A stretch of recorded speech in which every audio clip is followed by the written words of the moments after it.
नमस्कार, digital India news में आप सभी का स्वागत है। बढ़ते आज की खबरों की ओर। बिहार में ऐतिहासिक बदलाव, सम्राट चौधरी होंगे नए मुख्यमंत्री। बिहार की राजनीति में मंगलवार को बड़ा उलटफेर हुआ। नीतीश कुमार के इस्तीफे के बाद बीजेपी के सम्राट चौधरी को एनडीए विधानमंडल दल के नेता चुना गया है। वह 15 अप्रैल सुबह 11 बजे मुख्यमंत्री पद की शपथ लेंगे। बिहार के इतिहास में यह पहली बार है जब भाजपा का कोई नेता मुख्यमंत्री बनेगा। सम्राट ने राज्यपाल से मिलकर सरकार बनाने का दावा पेश कर दिया है। उन्होंने इसके लिए पीएम मोदी और नीतीश कुमार के मार्गदर्शन का आभार जताया है। तेजस्वी का तंज, गुजरात से चलेगी बिहार की सरकार। सम्राट चौधरी के मुख्यमंत्री बनने की घोषणा पर पूर्व उप मुख्यमंत्री तेजस्वी यादव ने तीखा हमला बोला। उन्होंने तंज कसते हुए कहा कि सम्राट चौधरी लालू की पाठशाला से निकले हैं और बीजेपी अब लालू की विचारधारा के इर्द गिर्द राजनीति कर रही है। तेजस्वी ने आरोप लगाया कि यह जनता द्वारा चुनी हुई सरकार नहीं है और अब बिहार का शासन गुजरात से चलाया जाएगा। उन्होंने नीतीश कुमार पर बापू के हत्यारों की विचारधारा को स्थापित करने का भी आरोप लगाया। दिल्ली देहरादून एक्सप्रेसवे का तोहफा, पीएम मोदी ने मांगी माफी। प्रधानमंत्री नरेंद्र मोदी ने 12,000 करोड़ की लागत वाले दिल्ली देहरादून एक्सप्रेसवे का उद्घाटन किया। 213 किलोमीटर लंबे इस 6 लेन एक्सप्रेसवे से दोनों शहरों की दूरी अब मात्र 2.5 घंटे की रह जाएगी। उद्घाटन से पहले पीएम ने देहरादून में भव्य रोड शो किया। कार्यक्रम में देरी से पहुंचने पर पीएम ने जनता से माफी मांगते हुए कहा कि रोड शो में लोगों के भारी उत्साह और भीड़ के कारण उन्हें पहुंचने में 1 घंटा अधिक लग गया। उत्तराखंड का दशक, पीएम ने विकास को दी नई गति। दिल्ली देहरादून एक्सप्रेसवे के उद्घाटन पर पीएम मोदी ने उत्तराखंड के उज्जवल भविष्य की बात कही। उन्होंने कहा कि यह राज्य अपने 25 वर्ष पूरे कर 26वें वर्ष में प्रवेश कर चुका है। पीएम ने दोहराया कि इस शताब्दी का तीसरा दशक उत्तराखंड का दशक होगा।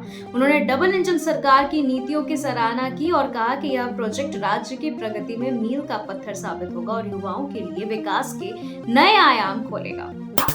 अमित शाह की हुंकार, घुसपैठियों पर होगी कड़ी कार्रवाई। पश्चिम बंगाल में चुनावी रैली को संबोधित करते हुए गृह मंत्री अमित शाह ने ममता सरकार पर कड़ा प्रहार किया है। शाह ने वादा किया कि भाजपा सरकार बनते ही बांग्लादेश सीमा पर फेंसिंग का काम पूरा कर घुसपैठ पूरी तरह बंद की जाएगी। उन्होंने टीएमसी कार्यकर्ताओं को चेतावनी दी कि चुनाव में गड़बड़ी करने वालों पर 5 मई के बाद सख्त कार्रवाई होगी। शाह ने राज्य की कानून व्यवस्था और मुर्शिदाबाद दंगों को लेकर के भी ममता बनर्जी को घेरा।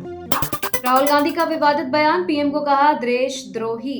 कांग्रेस नेता राहुल गांधी ने पश्चिम बंगाल के मालदा में चुनावी रैली के दौरान प्रधानमंत्री मोदी पर अब तक का सबसे तीखा हमला किया। उन्होंने पीएम मोदी की देशभक्ति पर सवाल उठाते हुए उन्हें देशद्रोही करार दिया। उन्होंने मतदाता सूची के नाम हटाने की प्रक्रिया को असंवैधानिक बताया और वादा किया कि कांग्रेस सरकार आने पर इन नामों को बहाल किया जाएगा। और राहुल ने भारत अमेरिका व्यापार समझौते से बेरोजगारी बढ़ने की भी आशंका जताई।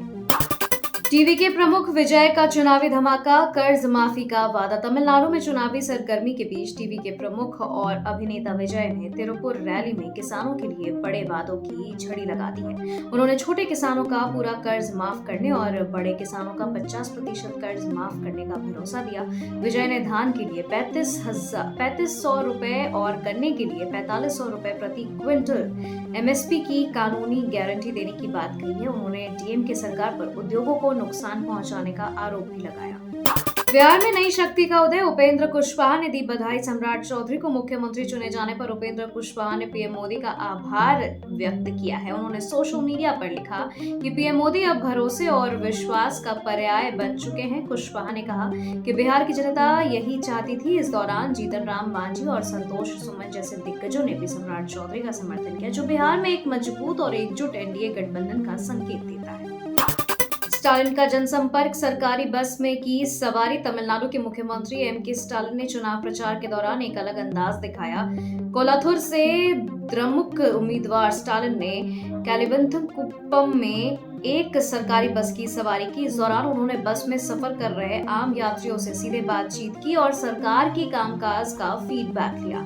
स्टालिन का यह जमीनी अंदाज सोशल मीडिया पर काफी चर्चा बटोर रहा है, जिसे मतदाताओं से जुड़ने के एक प्रभावी रणनीति माना जा रहा है।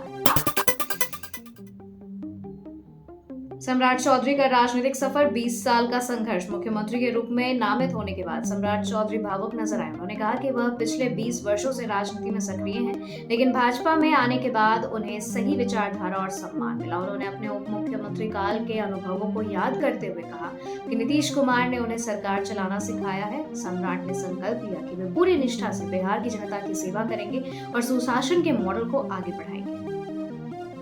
खबरों के सिलसिलों में फिलहाल इतना ही। बने रहे डिजिटल इंडिया न्यूज के साथ। नमस्कार।